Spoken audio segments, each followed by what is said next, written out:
Hi, so I am coming on here today because I want to just talk a little bit about the videos that I have been uploading recently. I've just provided as many resources as possible for parents who are standing for their children, and I've also today posted some videos about the art of psychology and sociology, basically how people who are basically good can do very, very bad things, and then how others who are around them, the masses, can look at these acts as though they are honorable or heroic. So I have included some videos that go over the experiment, which is the Milgram experiment is one of them, and then also the Stanford prison experiment. And then there is more information there about just how authority works and how people will dehumanize others, and when you have a uniform on, how you will conform to the idea of what you believe you're supposed to be doing. And then also, when you don't feel like you are accountable or responsible for your actions, that there's someone else who will basically take the blow, then you will carry out nefarious acts that you would have otherwise not thought that you would have ever been able to carry out. So I think that this is very important for people to understand, because this is psychological warfare. This is conditioning and programming, and these techniques have been used throughout time to conquer and divide people. Now, in one video, I have included the Willie Lynch letter, which goes into areas that have to do with the psychological breakdown and dehumanizing of so-called blacks, and how they use the so-called house slaves and the field slaves against one another. And I want people to expand this knowledge and this information to be able to see how these same techniques have been used against all people throughout time. Now, I don't want to try to minimize anything that has happened to any group of people. I do not believe in abuse and neglect, and I believe that everyone has to take responsibility and be accountable for their actions, their own individual actions. But I also think that we need to keep the focus on how these same techniques have been continued to be used. And you can see in CPS workers and these so-called judges and these attorneys and all of that, how everyone is being compartmentalized and are being psychologically groomed in order to fit into a certain position. They have their specific duties, doing their jobs, right? Just doing their jobs. And then they are kind of kept separated from really seeing the entire picture. And they feel as though they are not accountable, because how many workers does it take to kidnap one child? Okay, these are for-profit private business associations. They're corporations with Dun & Bradstreet numbers, and they are going out and they are getting the support of the legislature to come in and to kidnap children under the color of law. Now, this goes into another video clip that I included, which was the Nat Turner video clip. And I want, again, to just challenge people to expand and to question everything, to look further and deeper into all of this, the big picture of how these people in seats of power continue to conquer and divide, and to use one group of people or one individual against another in order to kill, steal, and destroy. That is what they are doing. And then they get the backing of the ignorant people who do not know what the actual laws are, okay? Do not understand or overstand human rights and how we were not created by these government entities. No, we are the creators, and everything has been flipped upside down. So when you have the oppressor trying to teach those that they are trying to oppress, they're not going to tell the truth. And so we have to use our own minds, our own consciousness to be able to think outside the box, to be able to rise above this, to stand hand in hand together, and to put an end to this. Knowledge is power.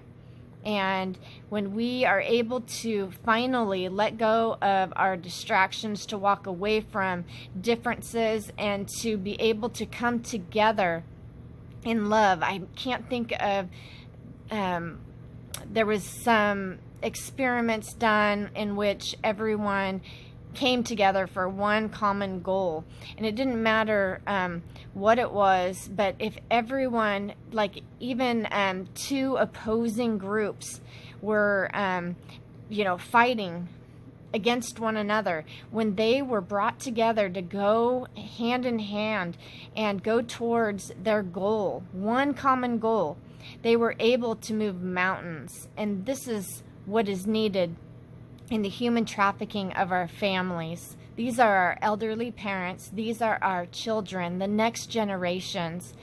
We need the wisdom from our elderly parents and loved ones, and we need our children. We need to raise our children in the way that we see fit, in the ways that bring in the knowledge from the ancient times. We need to get out of these lower leveled conscious types of thinking and conventional ways and go back to the roots. So I thank you for watching. I am going to include another video, like I said, of the Stanford experiment and video.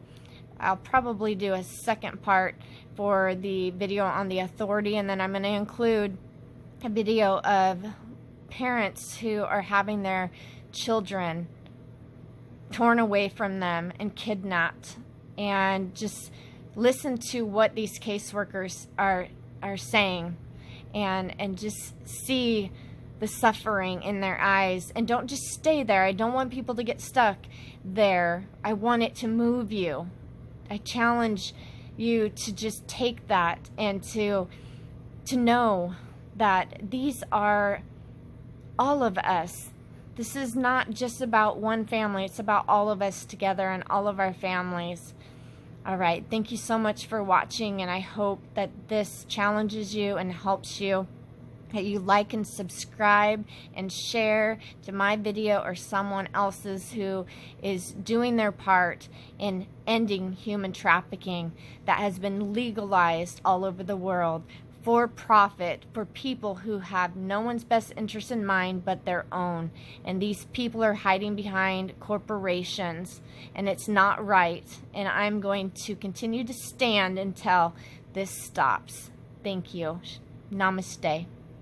Most of the evil in the world comes about not out of evil motives, but somebody saying, get with the program, be a team player. When a person feels, I am not personally responsible, I am not accountable, it's the role I'm playing, or these are the orders I've gotten, then you allow yourself to do things you would never do under ordinary circumstances. I began to feel that I was losing my identity, that the person that I call Clay, the person who put me in this place, the person who volunteered to go into this prison, because it was a prison to me, it still is a prison to me. I don't look on it as an experiment or a simulation. It was just a prison that was run by psychologists instead of run by the state.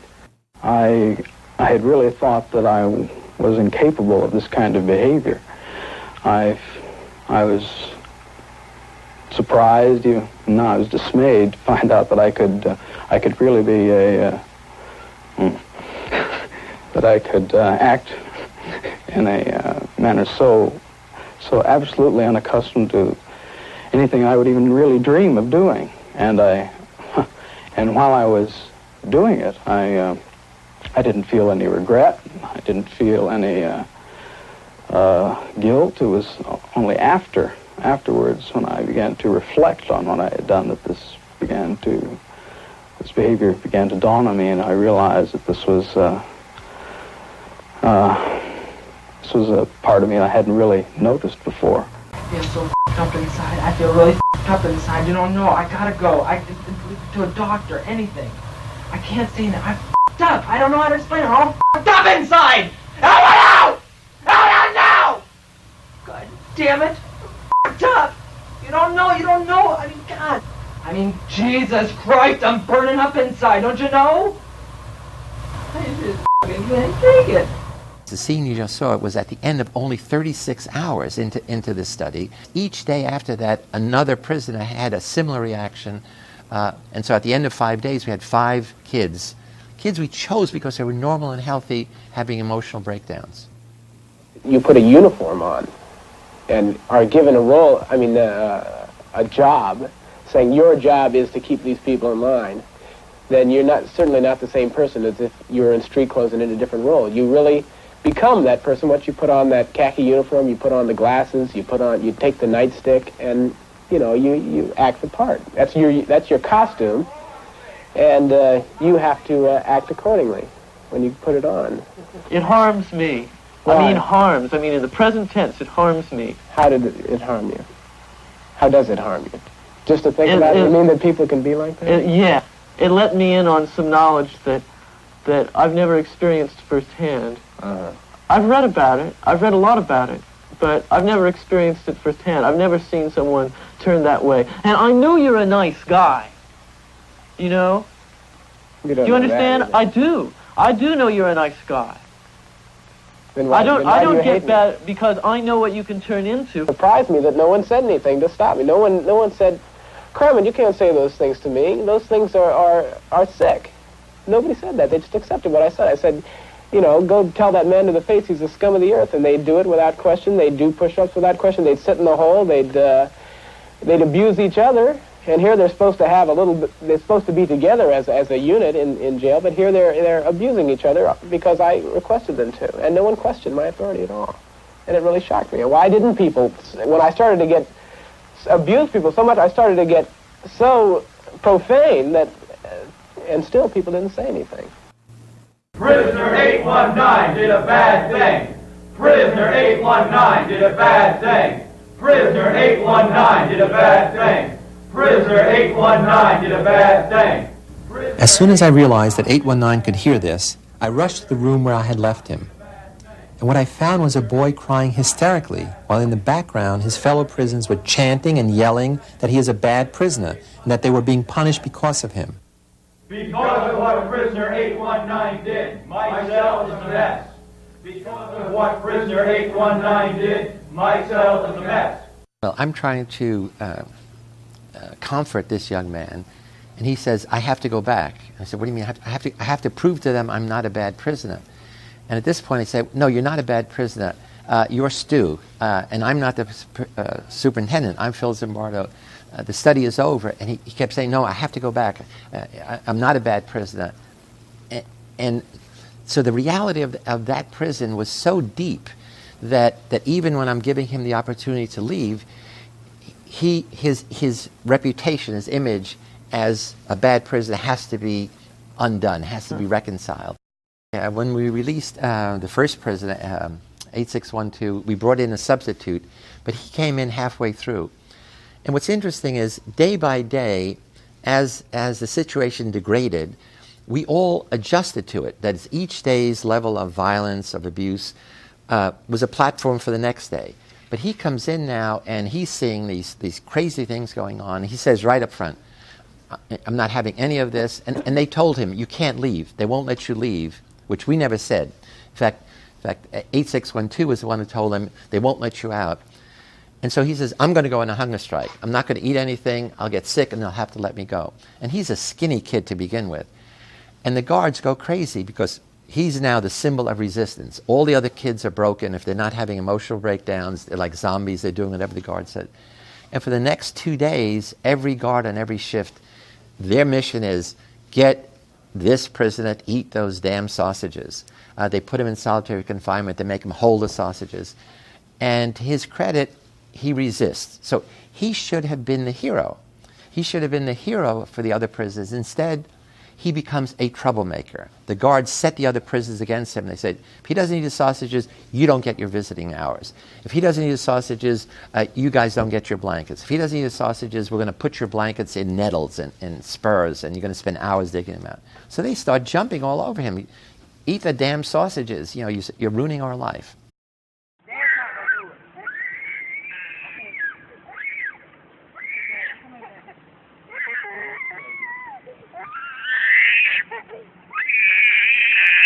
Just to let y'all know, I do not consent to this. I'm just letting y'all know I don't consent to it. That's all, you know.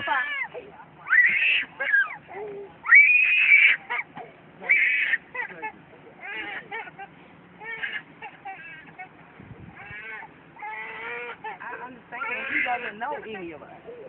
Nah, that's good. He know he's been taken away. That's what that is. He know he's been taken away. I don't see the point of this. They call me to come get him. I come get him, and y'all come take him. You know, I'm just following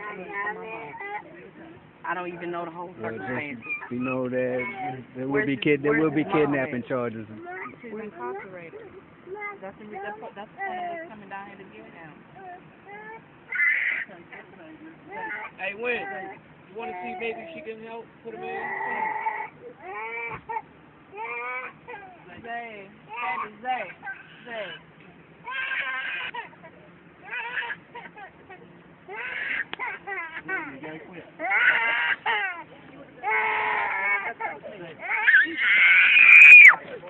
Okay. Y'all might well just let him come home with me. He ain't gonna go with y'all. You want to put him in there? No, I'll put him in my car. I'll buy the car seat from you. How much you want to sell the car seat for? I'll buy the car seat. Money ain't no object, you know what I'm saying? Money ain't no object. I can buy the car seat and put it in my car. He does. I understand why he's upset. Cause he want to be with Daddy. But you're not helping the situation. I'm supposed to help y'all. I'm supposed to help y'all kidnap my child. I'm not gonna stand here and argue with you. No, what I'm saying, I'm supposed to help y'all kidnap my son. Is that what you're telling me? After I told y'all I do not consent to none of this. It does matter. The law you know what the mother say? The mother called us, say you don't want to. I don't care what the mother says. I am the legal guardian. I am. The mother said she didn't want him. And you walked. So why did she call? Why did she call me 3 times from jail? Why did you walk away from him? I didn't walk away. Y'all took me away and put me in the county jail. I didn't walk away from nobody. Okay. You back up and go to your car. Bye. Go to your car. Same. Go to your car. Calm down. I ain't got no jurisdiction over me. He's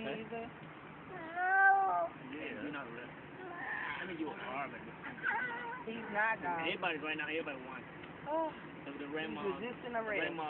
Yeah, but his father is here with the birth certificate. Anyway, you can get in touch with the mom. I'm not trying to get in touch with the mom. She's in jail. Now, if you got $1,500 to bond her out, which I'm not finna bond her out. Sorry, we just not gonna have this conversation. I'm just saying. All I'm saying is.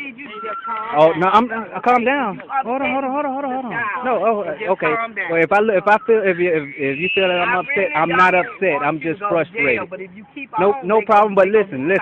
I'm not upset. I'm just frustrated by the whole situation. You know. Because I have a little boy who's very afraid. So let me deal with him, okay? All right. And make sure he's safe, okay? And then we'll deal with the adults later. No problem, but I'm just saying I have no way of contacting his mom. She's in jail. Okay. You know. And I'm sorry I asked that question. Go down to jail. Let me visit with Deborah. Let me see if Deborah will release the child to me. She already asked for you to take her. I know she did, but... She asked for me to come get him. She asking everybody to come get him. Sometimes she called her and said she don't want the kids to go with you. How she call y'all if she in jail? How she call y'all? I couldn't call nobody when I was locked up. Hey, we contact her, okay? It's not like we contact her. So she'd rather have him put in the state's custody than have him go with his father. You know what? Don't expect no child support from me. Believe that.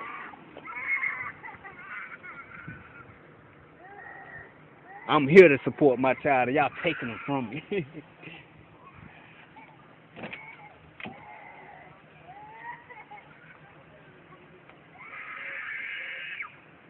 This ain't kidnapping. I don't know what it is.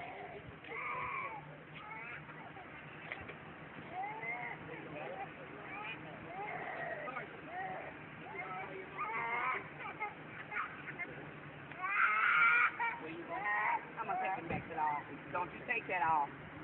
And he's gonna do that. Don't you do that. Don't do that.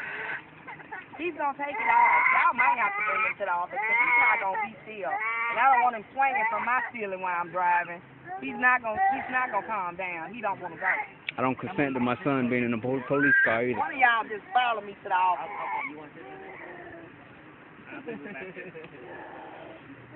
You might not want to sit in my car. My son just towed my car up.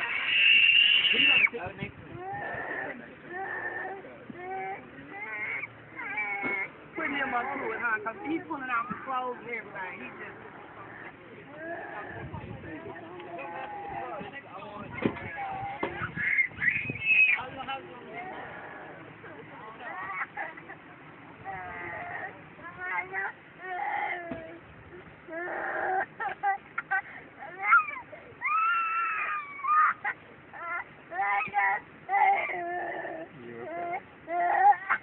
Hey, sir, could you back away? That'd be great. Thank you. You're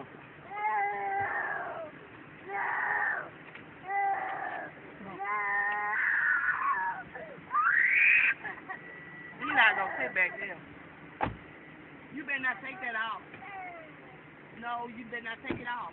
Don't take that off. Talk to me. Stay down here. I understand. Let me take the call back. Let me get home to my kids.